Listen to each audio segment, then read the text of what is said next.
মধ্যপ্রাচ্যের ক্রমবর্ধমান উত্তেজনার প্রেক্ষাপটে নতুন করে সামরিক উত্তাপ ছড়িয়েছে ইরান।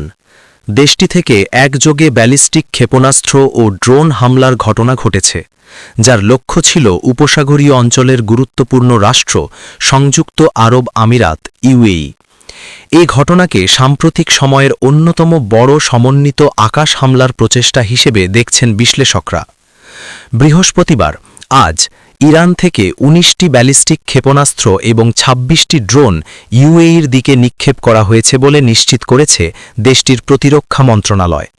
তবে ইউএইর বহুমাত্রিক ও আধুনিক আকাশ প্রতিরক্ষা ব্যবস্থা তাৎক্ষণিকভাবে সক্রিয় হয়ে এসব হামলা সফলভাবে প্রতিহত করে।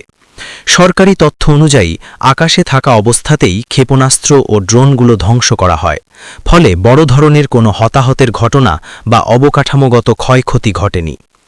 ইউএই প্রতিরক্ষা মন্ত্রণালয় আরও জানিয়েছে, চলমান আঞ্চলিক সংঘাত শুরু হওয়ার পর থেকে দেশটি এখনও পর্যন্ত ৪৪৭টি ক্ষেপণাস্ত্র এবং ২০৩৮টি ড্রোন সফলভাবে প্রতিহত করেছে। এই পরিসংখ্যান থেকে বোঝা যায়, হামলার মাত্রা যেমন বেড়েছে, তেমনি ইউএইর প্রতিরক্ষা ক্ষমতাও ধারাবাহিকভাবে সক্রিয় এবং কার্যকর রয়েছে। সামরিক বিশ্লেষকদের মতে ইরানের এই হামলা কেবল একটি তাৎক্ষণিক সামরিক পদক্ষেপ নয়, বরং এটি একটি বৃহত্তর কৌশলগত বার্তা। উপসাগরীয় অঞ্চলে নিজেদের প্রভাব ধরে রাখা, প্রতিপক্ষ দেশগুলির ওপর চাপ সৃষ্টি এবং আঞ্চলিক শক্তির ভারসাম্য নিয়ন্ত্রণে রাখার অংশ হিসেবেই এ ধরনের হামলা পরিচালিত হচ্ছে বলে মনে করা হচ্ছে। বিশেষ করে জ্বালানি পরিবহন, সমুদ্র পথের নিরাপত্তা এবং আন্তর্জাতিক বাণিজ্যের গুরুত্বপূর্ণ রুটগুলি এই উত্তেজনার কারণে ঝুঁকির মুখে পড়তে পারে। এদিকে ইউএই কর্তৃপক্ষ জানিয়েছে, তারা সর্বোচ্চ সতর্ক অবস্থানে রয়েছে এবং তাদের আকাশ প্রতিরক্ষা ব্যবস্থা আরও জোরদার করা হয়েছে।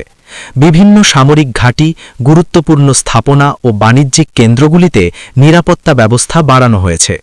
একই সঙ্গে আন্তর্জাতিক অংশীদারদের সঙ্গে ঘনিষ্ঠ সমন্বয়ের মাধ্যমে সম্ভাব্য যে কোনো হুমকি মোকাবিলায় প্রস্তুত রয়েছে দেশটি। বিশ্লেষকরা সতর্ক করে বলছেন, এ ধরনের ধারাবাহিক হামলা ও পাল্টা প্রস্তুতির ফলে পুরো মধ্যপ্রাচ্য অঞ্চলে একটি অস্থিতিশীল নিরাপত্তা পরিস্থিতি তৈরি হচ্ছে। এর প্রভাব শুধু সংশ্লিষ্ট দেশগুলির মধ্যেই সীমাবদ্ধ থাকবে না, বরং বৈশ্বিক অর্থনীতি, বিশেষ করে জ্বালানি তেলের বাজারেও এর বড় ধরনের প্রতিক্রিয়া দেখা যেতে পারে। ইতোমধ্যেই আন্তর্জাতিক বাজারে তেলের দামের ওঠানামা এই উত্তেজনার ইঙ্গিত দিচ্ছে।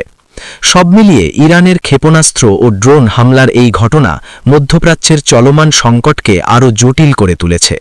পরিস্থিতি দ্রুত নিয়ন্ত্রণে না এলে তা আঞ্চলিক সংঘাতকে আরও বিস্তৃত রূপ দিতে পারে, এমন আশঙ্কাই এখন আন্তর্জাতিক মহলের সামনে বড় হয়ে দেখা দিচ্ছে।